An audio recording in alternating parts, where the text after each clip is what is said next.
यो हाम्रो क्वेशनमा के दिएको छ भने एडियारेडोको अंकित मूल्यको 10% छुट दिई 13% मूल्यमा अभिवृद्धि कर लगाएर बेचियो।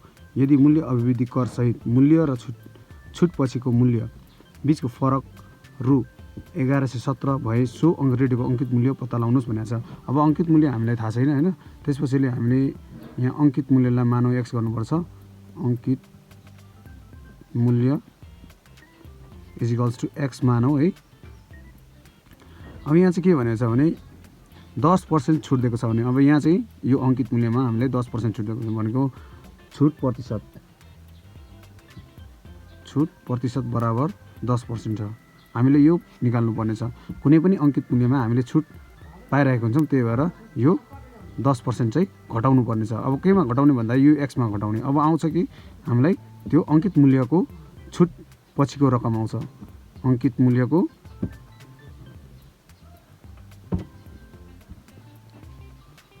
छुट पछिको रकम भनेपछि हामीले केमा घटाउनु पर्यो? x मै घटाउनु पर्यो। कति पर्सेन्ट? 10% को x मै घटाउनु पर्यो। कति आउँछ? 100x minus 10x by 100x 100 यो होइन 90x बाई 100। अब यो हामीले छुट 10% छुट दिइसकेपछि यो 10% छुट दिएपछि हामीलाई यो आयो। अब के गर्नुपर्ने छ? अब यसमा चाहिँ हामीले के गर्नुपर्ने छ भनेपछि यो 13% यो 13% चाहिँ भ्याट जोड्नुपर्ने हुन्छ। अब यसमै जोड्ने हो क्या यो यसकै। अब यहाँ भ्याट पर्सेन्ट बराबर कति छ? 13% छ। त्यसैले भ्याट पछिको रकम कति हुन्छ भन्दाखेरि हामीले निकालेको भनेको छुट प्रतिशतको रकम यसमै गर्नुपर्ने हुन्छ। 100 प्लस 13% भनेको 13/100 इन्टु 90x बाई 100। अब यहाँ जस्ताको त्यस्तै राखौँ। अब यहाँ एलसीएम लिउँ। यति आउँछ 90 इन्टु यो 100 प्लस 13 इन्टु 90x। यो x पनि हामीसँग छँदैछ। 90 तीनटा x प्लस अब यहाँ मल्टिप्लाई गरौँ 7 2 11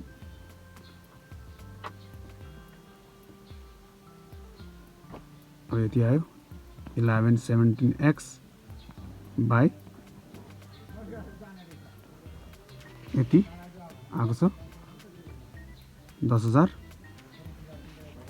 अब यहाँ जोडौँ फेरि 9,000 प्लस 1117 9117 x हुन्छ। यहाँ 9117 x बाई 10,000। अब यहाँ हामीले बुझ्नुपर्ने के छ भने क्वेशनमा के छ भने यदि मूल्य अभिवृद्धि कर सहितको मूल्य र छुट पछिको मूल्य बीचको फरक भनेपछि हामीले यो रकम र यो रकमको के गर्नुपर्छ?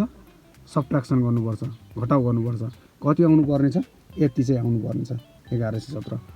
अब यहाँ हामी जान अब क्वेशन अनुसार प्रश्न अनुसार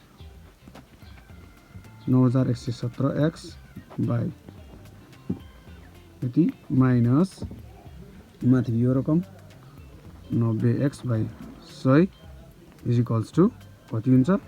1117। यो 1117 आउनु पर्ने हुन्छ। अब यहाँ हामीले एलसीएम लियौँ और गरेर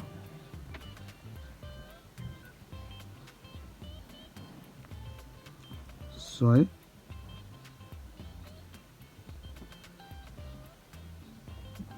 एलसीएम 10,000 त्यसपछि 9117 x माइनस 90 इन्टु 100 बराबर 1170 और यो गर्दाखेरि 9117 x माइनस 9000x यो x हामीले यहाँ छुटेको छ इन्टु x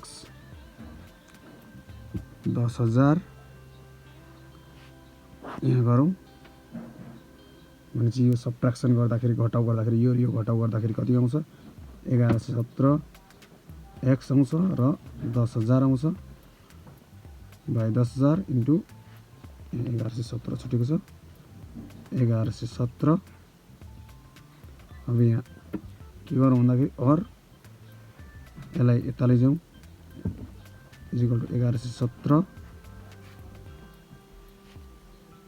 माइनस इन्टु यो 10,000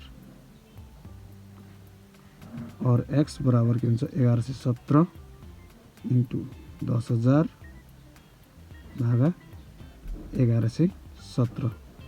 अब यो 1 टाइम जान्छ यो 10। अब के आयो x बराबर कति हुँदो रहेछ